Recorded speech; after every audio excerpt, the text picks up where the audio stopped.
Apa hukumnya puasa tapi pacaran? Puasa itu menahan makan, menahan minum, menahan pandangan. Orang yang pacaran menengok anak gadis orang. Kalau sudah menengok anak gadis orang, masuk ke dalam pikirannya, masuk ke pikirannya. Orang yang pacaran tiap hari pikirannya berzina, memikirkan anak gadis orang. Dia punya hawa nafsu, dia makan, dia minum, makanannya berubah menjadi libido seksual. Dia terbayang anak gadis orang, maka perbuatannya dosa. Putuskan. Pertanyaan pertama, bagaimana tanggapan Ustadz terhadap orang yang akan berbuka puasa, tapi saat azan berkumandang dia lupa membaca doa buka puasa? Hampir tiap hari berturut-turut seperti itu. Apakah puasanya diterima? Dalam ibadah ada rukun, ada syarat, ada wajib, ada sunat, ada makruh. Rukun, syarat, wajib, sunat, makruh. Sekarang kita tes. Membaca Allahumma ba'id baini wa baina khotoyaya, atau membaca Allahu Akbar kabira. Rukun, syarat, wajib, sunat atau makruh? Sunat. Jadi kalau ada orang sholat Allahu Akbar, Bismillahirrahmanirrahim, Alhamdulillahi Rabbil Alamin, sah atau tak sah? Sah, tapi kurang afdal. Bedakan antara sah tak sah dengan afdal tak afdal. Allahu Akbar, Allahu Akbar, minum dia, puasanya sah. Karena definisi puasa, imsakun nafsi, menahan diri, anil mahzurati, dari semua yang membatalkan puasa, min tulu'il fajri, dari terbit fajar azan subuh, ila ghurubis syamsi, sampai tenggelam matahari azan maghrib. Adapun membaca doa itu adalah sunnah. Jadi yang sudah melakukan seperti ini, Ramadan ini diperbaiki. Allahumma laka sumtu wa bika amantu wa ala rizkika aftartu bi rahmatika ya arhamar rahimin. Doa satu lagi, dhahabal dhama'u wa batallatil uruq wa thabatal ajru. Allahumma laka sumtu, baik. Dhahabal dhama'u, baik. Yang belum hafal, bismillah. Sependek-pendek bacaan, bismillah, dengan nama Allah. Itu udah lapar kali itu udah. Mudah-mudahan Ramadan tahun ini lebih baik dari tahun kemarin. Sebelum saya pacaran, saya lalai sholat. Dan ketika saya punya pacar, saya jadi rajin sholat. Begitu juga dengan amalan yang lain. Apakah ibadah saya diterima? La talbisul haqqa bil batil. Jangan campurkan yang hak dengan yang batil. Solatnya hak, tapi pacarannya batil. Tidak ada istilah tahajud kol. Kalian pun adik-adik mahasiswa, jangan kalian bangunkan anak gadis orang, masih ada mak ayahnya. Kenapa pula kalian menjagakan dia? Urus saja kuliah baik-baik, selesai S1, dapat kerja, lanjut S2, bahagiakan orang tua, nikah. Jangan pacaran. Pacaran itu merusak pikiran. Ya kalau lagi sedang senang, kalau sedang susah, orang pun mau sama kalian karena kalian berduit, karena lancar kiriman dari kampung. Kalau tak berduit, mau juga perempuan tuh bodoh kali dia. Udah tak berduit. Jangan campurkan hak yang batil. Kami ini pacaran syariah Pak Ustadz. Tak ada pacaran syariah. Pacaran itu la yakhluwanna rajulun ma'amra'atin illa ma'adhi mahramin. Jangan berdua-duaan laki-laki dengan perempuan tidak mahram. Bagi yang sudah ada ikatan-ikatan, putuskan. Bagi yang mau ada ikatan, segera nikah. Kalau belum punya keberanian untuk menghadap, bawa ketua yayasan. Jangan bawa saya, nanti saya yang diterima orang tuh. Jangan campurkan. Idza jitama'al halal wal haram faghulibal haram.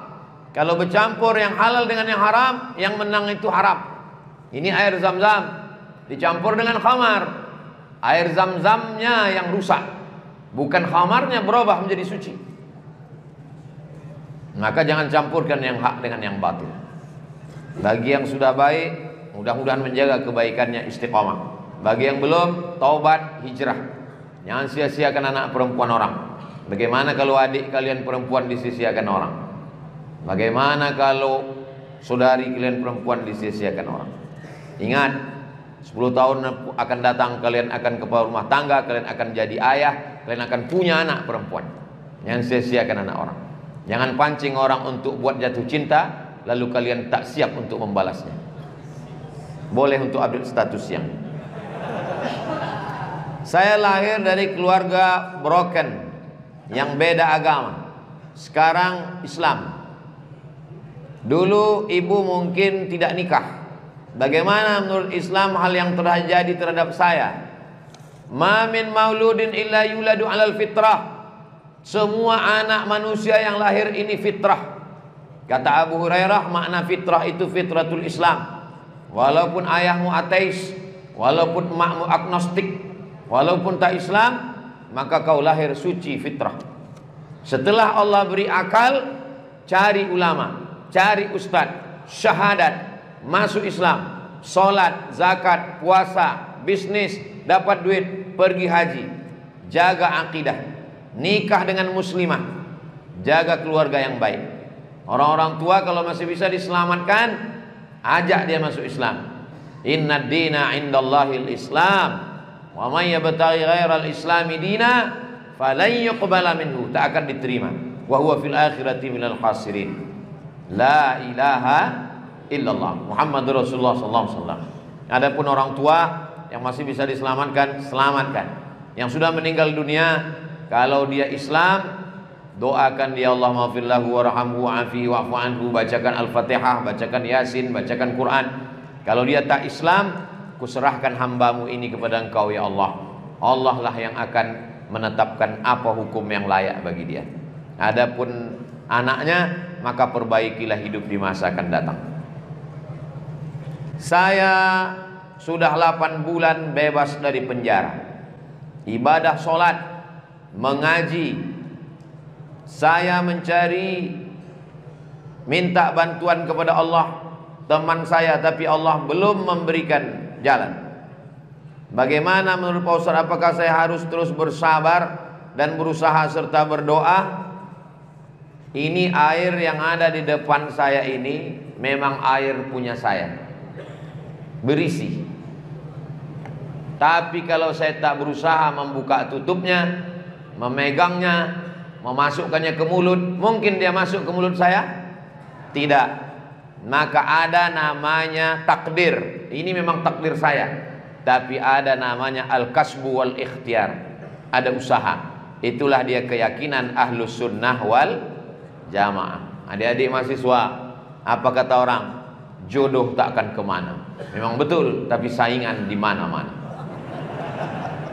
Jodoh kalian sudah ada, tapi kalian ada berusaha berikhtiar. Rezeki kalian sudah ada, tapi ada usaha dan ikhtiar. Hanya bertumpu kepada takdir, Jabariyah, sesat. Hanya bertumpu kepada usaha, Mu'tazilah, sesat. Yang benar adalah percaya kepada takdir, berusaha dan ikhtiar. Itulah dia ahlus sunnah wal jamaah. Orang yang hanya bekerja tak mau berdoa, sombong. Orang yang hanya berdoa tak mau bekerja, pesong. Kita orang yang waras, maka bekerja, berusaha, setelah itu berdoa, setelah itu tawakal kepada Allah Subhanahu wa ta'ala. Afwan ya Ustaz, mohon maaf wahai Ustaz, ladainal muskilah, saya punya masalah fi syu'unit tijarah, dalam masalah perniagaan. Nabi'u ardan, kami menjual tanah, bisyurut, dengan syarat ad-daf'u duf'atan wahidah, membayar sekali bayar, bithamanin asli, dengan harga asli. Ini tanah harganya 1 hektar 1 miliar. Ad-daf'u bil qisti, ada bayaran dengan kredit cicil, ma'aziyadah aktsar, tapi dengan bayar cicil ini harganya bertambah. Kalau dicicil selama setahun, 1 bulan 200 juta, maka setahun menjadi 2,4 miliar. Min thamanin asli, bertambah dari harga cash. Kalau cash 1 juta, tapi kalau diberi tenggat waktu setahun, sebulan dicicil 200 juta, bengkak harganya menjadi 2,4. As-soal, pertanyaan, hal min riba fid daf'i bil qist, apakah kalau saya beli dengan cara cicil itu riba? Yang punya handphone bisa dibuka handphonenya, buka, nanti antum share ke grup-grup. Buka handphone, tulis di Google itu Somad Morocco, SOMAD MOROCCO, SOMAD, langsung tak pakai spasi, MOROCCO, spasi kredit, enter, buka. Sudah dapat? Dari bunyinya tak dapat. Kalau memang betul dapat, tanggal berapa saya menulis? 25 Agustus tahun berapa? 2010. Sekarang 2000 berapa? 2024. 14 tahun yang lalu udah saya tulis masalahnya. Kemana aja kalian?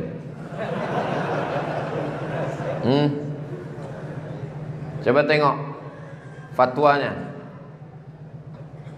Fatwa yang bawah, nomor 74. Ya, kita baca sama-sama jawaban. Yang bawah, jual beli kredit boleh jika waktu dan tambahannya diketahui, meskipun harga kredit lebih mahal daripada kontan, karena penjual dan pembeli sama-sama dapat manfaat. Penjual dapat manfaat tambahan harga, pembeli dapat manfaat tambahan waktu. Disebutkan dalam Sahih Al-Bukhari. Ini dalilnya, hadis sahih. Dan Sahih Muslim, ada budak namanya Barirah, dijual oleh tuannya dengan cara kredit selama 9 tahun. 1 tahunnya 40 dirham. Ini menunjukkan boleh jual beli kredit, karena tidak ada unsur gharar di dalamnya. Juga tak ada riba dan tak ada jahalah. Maka boleh sama seperti jual beli lainnya. Dengan syarat tidak ada orang ketiga di antara kita. Siapa orang ketiga? Finance, jasa keuangan. Bapak punya tanah, saya langsung bayar kredit ke bapak, boleh. Tapi kalau datang orang ketiga, dipinjamkannya uang, maka akadnya adalah uang dengan uang, riba. Uang dengan tanah tak riba, uang dengan mobil tak riba, uang dengan motor tak riba, uang dengan uang riba. Jelas? Jelas. Kalau saya ceramah, cakapnya jelas, tulisannya jelas, suara jelas. Kalau ada yang bilang tak jelas, handphone dia tak jelas.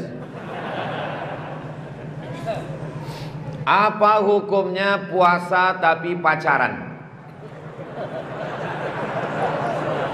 Puasa itu menahan makan, menahan minum, menahan pandangan. Orang yang pacaran menengok anak gadis orang. Kalau sudah menengok anak gadis orang, masuk ke dalam pikirannya, masuk ke pikirannya. Orang yang pacaran tiap hari pikirannya berzina, memikirkan anak gadis orang. Dia punya hawa nafsu, dia makan, dia minum, makanannya berubah menjadi libido seksual. Dia terbayang anak gadis orang, maka perbuatannya dosa. Putuskan di hari Jumat yang penuh berkah, hari terakhir di bulan Sya'ban, Jumat, kita berada di masjid yang penuh dengan berkah. Jamaahnya lebih 40 orang, lebih 400 orang. Hari mustajab berdoa. Aminkan doa ini. Ya Allah, putuskanlah semua yang pacaran.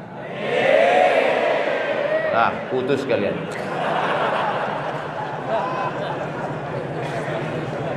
Kalau ada di antara kalian yang mengatakan Ustadz Somad itu kejam, kami sudah pacaran dari sejak semester 1 sampai semester 14. Kenapa didoakannya putus?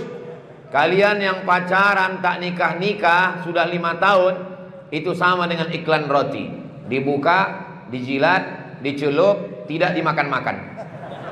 Yang rugi laki-laki apa perempuan?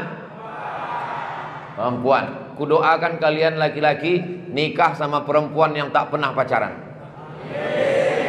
Bayangkan kalau kalian nikah sama barang second. Dapat kalian cewek yang dia bekas cowoknya playboy cap tupai. Nauzubillah, nauzubillah. Mudah-mudahan anak-anak yang lajang aja yang udah nikah jangan lagi. Mudah-mudahan yang lajang-lajang ini dapat istri yang solihah-solihah. Ustaz Somad dulu kuliah di Mesir tak ada pacaran. Saya masuk 98, keluar 2002. 4 tahun di Mesir tidak ada pacaran satupun, karena tak ada kesempatan. Saya kuliah tak pernah minta duit sama orang tua. Saya kuliah cari duit sendiri, kerja sendiri, biaya sendiri. Kalian kalau mau bilang sama orang tua, ya mak jangan kirim duit, berusaha sendiri, cari sendiri. Serius kalian, jangan pakai duit kiriman orang tua. Orang tua kalian susah di kampung cari berondol. Andai kaya pun mak bapak kalian tak layak kalian pacaran, karena duit itu dikasih Allah untuk yang halal, bukan untuk dipakai yang haram. Puasanya bagus, pacarannya tak bagus. Sholatnya bagus, pacarannya tak bagus. Ini pacaran syariah Pak Ustadz. Kami panggilan bulan pertama ya akhi ya ukhti, yang kedua ya ummi ya abi, bulan ketiga ya almarhum almarhumah. Apa saja yang membatalkan puasa itu Pak Ustadz?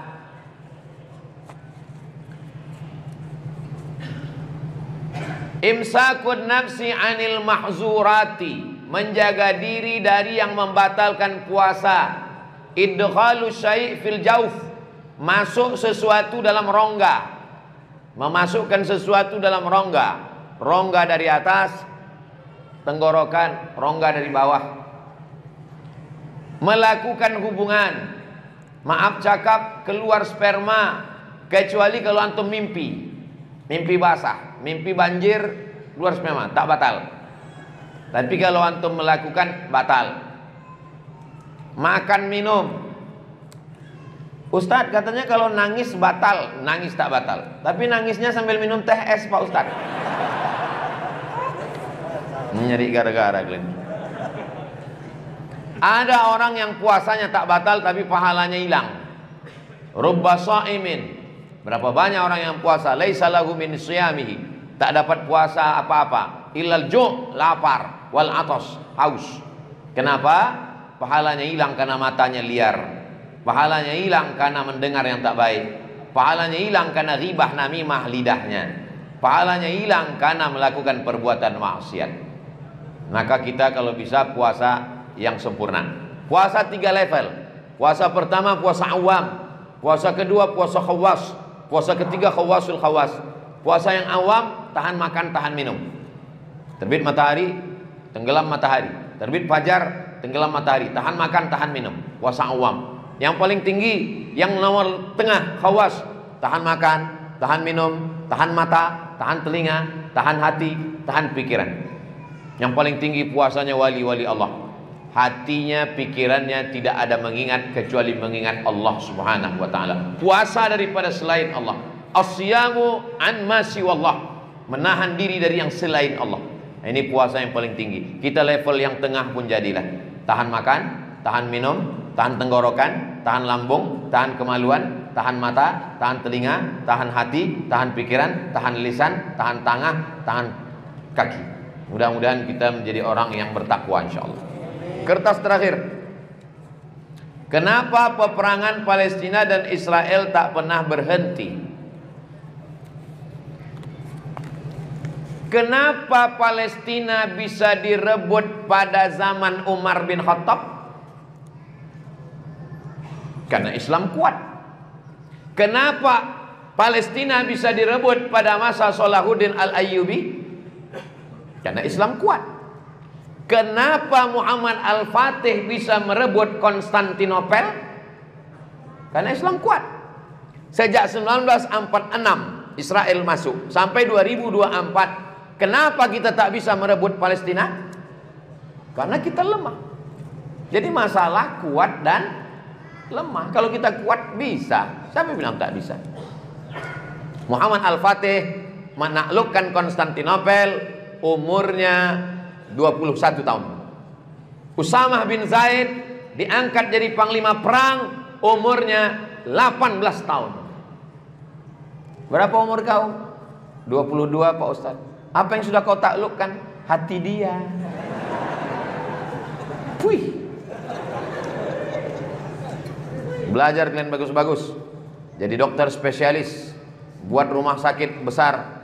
Tengok, rumah sakit Awal Bros bisa membangun masjid. Maka dengan ini semakin banyak tempat ibadah, banyak anak muda bersemangat, jadi polisi, jadi tentara, jadi gubernur, kepala negara, dipakai kekuasaan untuk menolong agama Allah. Takbir. Takbir boleh lah. Pacaran jalan juga. Islam akan menang kalau punya pemimpin yang kuat. Ada seorang laki-laki dari Inggris, namanya Richard the Lionheart. Apa arti lion? Apa pula pesawat? La ilaha illallah. Lion itu singa. Heart, apa hati heart? Please open your heart for me. Heart artinya my heart, hati. The Lionheart berhati singa. Orang selalu memakai singa untuk namanya, untuk menunjukkan kehebatannya. Orang Batak pakai singa, si singa Mangaraja. Orang Barat pakai singa, Lionheart. Orang Melayu pakai singa, Melayu Indragiri Hulu. Nama rajanya pakai singa, Narasinga. Direngat nama stadion Narasinga. Singa selalu dipakai sebagai nama raja. Maka panglima perang ini bernama Richard the Lionheart. Dia akan mengambil Palestina. Sampai di Palestina saat perang salib, dia demam, kedinginan. Di dalam kemah sendirian, tiba-tiba datang seorang laki-laki berbaju hitam, bersungkup kepalanya, mendekat ke tempat tidur Richard the Lionheart. Dia sedang terbaring. Tiba-tiba laki-laki itu membuka jubahnya, menunjukkan wajahnya. Ana Salahuddin Al-Ayyubi. Aku Salahuddin Al-Ayyubi. Sekarang tinggal aku berdua dengan kau, Richard. Kalau mau ku cabut pedangku ini, mati kau. Terkejut Richard. Kau mau apa Salahuddin? Aku mau mengobatimu karena kau sakit demam. Dikasihnya obat, sembuh. Habis itu dia pergi. Dia menunjukkan dia jantan, dia gagah perkasa. Dia tidak pembunuh. Itu Islam. Ke depan akan datang anak-anak muda yang luar biasa menjumpai Benyamin Netanyahu. Dari mana? Ambode Simpang Tigo. Dididik dari Masjid Al-Husna, insyaallah. Siapa anak muda yang selamat di akhir nanti? Rajulun qalbuhu mu'allaqun fil masajid. Anak muda yang hatinya tergantung di masjid. Maka masjid ini penuh dengan kegiatan. Imamnya hafal Quran. Tengoklah. Belum pernah saya di Pekanbaru ini pakai. Kalau Tuhan pergi ke Makkah, jangan lupa membawa kawan. Sudah lama Abdul Somad khutbah, baru inilah pakai jubah kebesaran. Ini memang jubah. Jangan tepuk tangan. Allahu Akbar, Allahu Akbar. Boleh tepuk tangan di masjid. Maka kalau udah ada mau tepuk tangan, cepat takbir. Allah, tak jadi. Udah, kita doakan anak-anak muda kita ini selamat dari fitnah akhir zaman.